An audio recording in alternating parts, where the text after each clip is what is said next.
H1B visa उसकी fees बढ़ा दी गई है 88 लाख रुपए और बहुत ज़्यादा, क्योंकि भारत के ऊपर सबसे ज़्यादा इसका असर पड़ने वाला है। किस तरीके से इसको देखते हैं?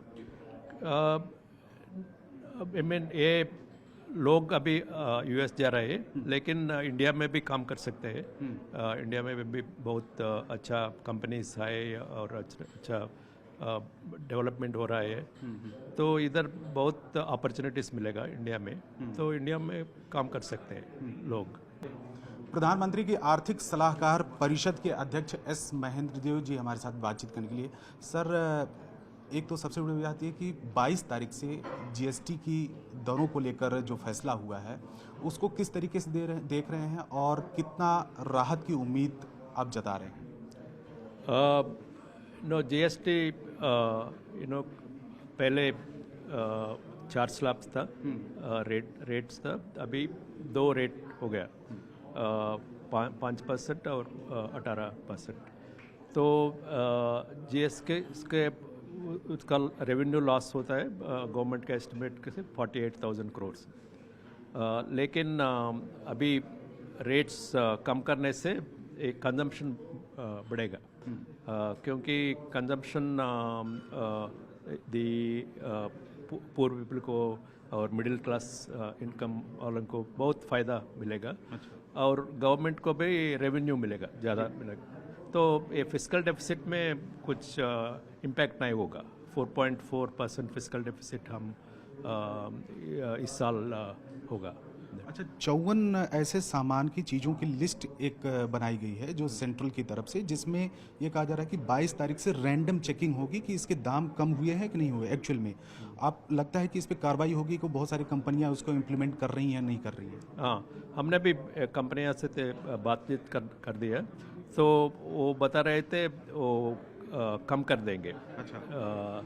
FMCG कंपनीज और बाकी कंपनीज में भी वो कम कर देंगे, और गवर्नमेंट से भी वो प्राइसेस को मॉनिटर करेगा। अच्छा। कम कर रहे हैं 22 तारीख से। सर, जिस तरीके से टैरिफ लगाया था अमेरिका ने 50% इसमें भारत के ऊपर बहुत ज़्यादा एक कहीं सेटबैक भी कहा जा रहा है। आपको लगता है कि जो बातचीत चल रही है वो कितनी सकारात्मक है? क्या कम होने की उम्मीद है उसमें? बातचीत अच्छा चल रहा है। मेरा बाद ये एक दुगना 1 महीना 2 महीने में कुछ एग्रीमेंट होगा। अच्छा। इंडिया का यूएस का। अच्छा। और गवर्नमेंट में भी ये कर रहे हैं एक बातचीत यूएस से, और इंडस्ट्रीज को भी इफेक्ट कर रहे हैं। अच्छा। इफेक्ट कर रहे हैं वो, तो उनको हेल्प कर रहे हैं। अच्छा। लोन का वजह से और कम इंटरेस्ट रेट्स, और बाकी डाइवर्सिफाई भी कर रहे हैं इधर other countries like Europe and Africa and other countries, और FTA भी जल्दी होगा। एक बड़ा मुद्दा अभी आया है जिसमें H1B वीज़ा उसकी फ़ीस बढ़ा दी गई है 88 लाख रुपए और बहुत ज़्यादा, क्योंकि भारत के ऊपर सबसे ज़्यादा इसका असर पड़ने वाला है। किस तरीके से इसको देखते हैं? आई मीन ये लोग अभी यूएस जा रहे हैं, लेकिन इंडिया में भी काम कर सकते हैं।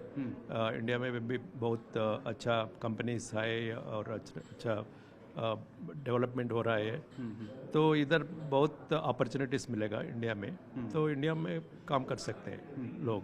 तो इसका मतलब अमेरिका के इस कदम से अमेरिका को ही नुकसान होगा, क्योंकि बहुत सारे अमेरिका को नुकसान होगा, क्योंकि आप देखिए IT इंडस्ट्रीज में इंडिया बहुत किया अमेरिका को, तो वो उनको नुकसान होता है, हमारा अच्छा होगा। जी, शुक्रिया हमसे बात करने के लिए।